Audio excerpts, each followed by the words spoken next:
আজকে কিন্তু অনেক সকালবেলা ঘুম থেকে উঠেছি। এর কারণ হচ্ছে মেয়ের কোচিং রয়েছে মিরপুর 10-এ। হ্যালো এভরিওয়ান, আসসালামু আলাইকুম। সবাই কেমন আছেন? আশা করছি আল্লাহর রহমতে সবাই ভালো আছেন। আলহামদুলিল্লাহ আমরাও ভালো আছি। তো অনেক সকালবেলা ঘুম থেকে উঠেছি। উঠেই মেয়েকে মিরপুর 10-এ কোচিংয়ে নিয়ে যাচ্ছিলাম। আর কোচিং থেকে এসেই এত পরিমাণ বাসার মধ্যে কাজ থাকে কি আর বলবো। এসেই প্রথমে কিন্তু আমি রান্নাঘরে আসিনি। এসেই প্রথমে আমি অনেকগুলা কাপড় ধুয়ে নিয়েছি। হাতে কিছু ধুয়েছি আর কিছু মেশিনে ধুয়ে নিয়েছি। কারণ হচ্ছে আমার বুয়াটার হাসব্যান্ড মারা গিয়েছে। তো উনি কয়েকদিন ধরে আসতেছে না। আল্লাহ তাআলা ওনার হাসব্যান্ডকে বেহেশত নসিব করুন। সবাই একটু দোয়া করবেন। আর এদিকে তারপরে আমি রান্না করতে চলে আসছি। এখানে আমি পাবদা মাছটাকে প্রথমে ভেজে তারপরে একটু আলু দিয়ে একটু ঝোল, ঝোল করে রান্না করছি। আমার মেয়েটা এই তরকারিটা খুবই পছন্দ করে। আর জাস্ট উপর দিয়ে আমি ধনিয়া পাতাটা ছিটিয়ে দিয়েছিলাম। আর সাথে ডাল রান্নাও করে নিয়েছি। সাদা ভাত রান্না করে নিয়েছি। আর এদিকে কলমি শাকটা আমি রান্না করে নিচ্ছি আমার নিজের জন্য। আমি এটা একাই খাবো। এখানে হালকা একটু সরিষার তেল দিয়ে তারপরে জাস্ট আমি এটাকে একটু কাঁচা, কাঁচা করে এই শাকটা রান্না করব। আমি নিজে খাবো যেহেতু ডায়েটে রয়েছি এর জন্য। আর এদিকে আমি সব কিছু রেডি করে নিয়েছি। কারণ আমার মেয়েটা অলরেডি গোসল করে এখানে বসে গিয়েছে। যেহেতু তার পাবদা মাছের তরকারিটা রান্না করা হচ্ছে, এর জন্য একটু ঝোল করে রান্না করেছি। আর এই তরকারিটা ওর ভীষণ পছন্দের। শুধু ওর না, ওর বাবাও খুব পছন্দ করেন। তো যারা সবসময় রেগুলার আমার ভিডিও দেখেন তারাই বুঝতে পারবেন আমি কিন্তু বেশিরভাগই পাবদা মাছটা রান্না করে থাকি।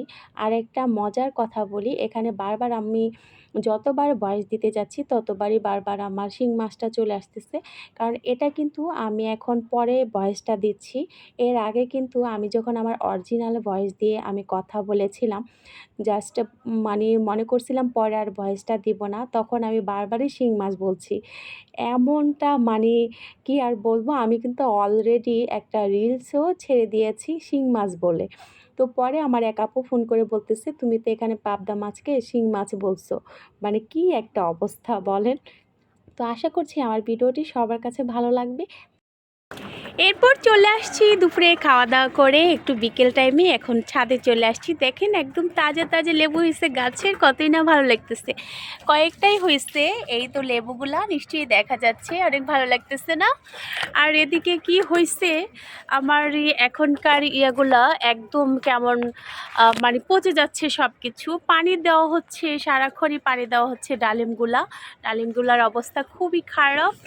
আর এখানে আরেকটা জিনিস দেখাই, এই তো দেখেন তো এগুলা কি, এগুলা হচ্ছে আমাদের কবুতরগুলো। তো আসছি এখানে, তো বিকেলে খাবার দেওয়ার জন্য আসছি আসলে ছাদের উপর। তবে দেখি এরা লাইন ধরে ধরে এখন বসে আছে। এরা এখনও নিচে নামছে না, কেন নামছে না সেটাও জানি না। তা আমি কিন্তু নিচে খাবার দিয়ে দিয়েছি, তো খুবই ভালো লাগলো, তাই ভাবলাম আপনাদের সাথে একটু শেয়ার করে ফেলি। আর বাহিরের ভিউটাও কিন্তু খুব সুন্দর, খুবই সুন্দর না? অসাধারণ ভিউ। তো ওকে, আজকের মতো ভিডিওটি এখানেই রাখছি তাহলে। সবাই ভালো থাকবেন, সুস্থ থাকবেন। তো আল্লাহ হাফেজ। ওই তো কি সুন্দর একটা চাঁদ দেখা যাচ্ছে, সেটা একটু দেখাই। তো টাটা, সবাই ভালো থাকবেন, সুস্থ থাকবেন।